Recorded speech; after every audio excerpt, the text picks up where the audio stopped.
उत्तर प्रदेश में 9 सीटों पर होने वाले उपचुनाव इस बार योगी आदित्यनाथ के लिए जीवन मरण का प्रश्न बन गया था। पर जिस तरह से रुझाव आ रहे हैं उससे यही लगता है कि योगी आदित्यनाथ ने उत्तर प्रदेश में कमाल कर दिया है। खबर लिखे जाने तक सिर्फ करहल और सिसमाओं में समाजवादी पार्टी बीजेपी से आगे है। शेष सभी सीटों पर बीजेपी अपने निकट प्रतिद्वंदी समाज पार्टी से आगे चल रही है। फिलहाल लोकसभा चुनाव में जिस तरह की फजीहत बीजेपी और योगी को सहनी पड़ी थी, अब शायद उपचुनावों के परिणाम उस ड्रामा से पार्टी को बाहर निकाल सके। योगी ने लोकसभा चुनाव के तुरंत बाद ही ठान लिया था कि उपचुनावों की सभी सीटें जीतनी हैं और उन्होंने यह कर दिखाया। फिलहाल ये कैसे हुआ, आइए देखते हैं। भारतीय जनता पार्टी की अंदरूनी कलह का असर इन चुनावों में नहीं दिखा। सभी ने एकजुट होकर जमकर प्रचार किया।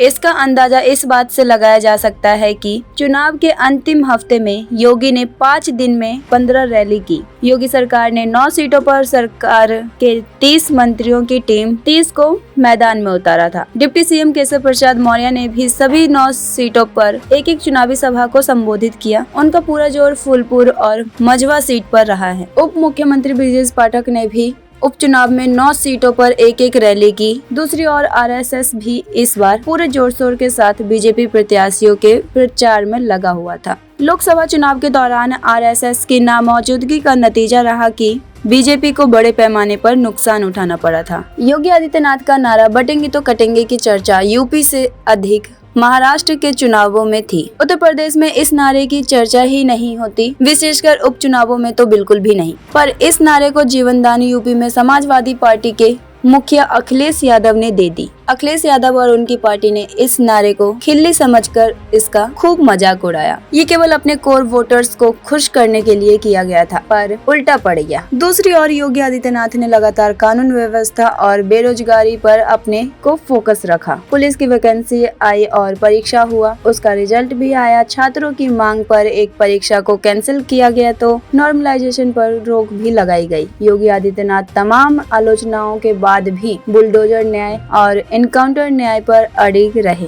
जो उनकी यूएसपी बन चुकी है। जाहिर है कि योगी आदित्यनाथ की यही शैली लोगों को पसंद आती है। लोकसभा चुनावों में यह कहा गया कि अखिलेश का पीडीए फॉर्मूला काम कर गया है, इसलिए ये लड़ाई अखिलेश यादव के पीडीए फॉर्मूले की भी थी, जो एक बार बीजेपी के ओबीसी फर्स्ट फॉर्मूले के सामने बिखरती नजर आई। ऐसा समझा जा रहा था उपचुनाव में अगर पीडीए फॉर्मूला सफल रहा तो 2027 तक इसी लाइन पर राजनीति आगे बढ़ेगी। पर अब बीजेपी अपने ओबीसी फर्स्ट फॉर्मूले को और आगे बढ़ाएगी। इस विधानसभा उपचुनावों में 9 सीटों पर 90 प्रत्याशियों के बीच मुकाबला था।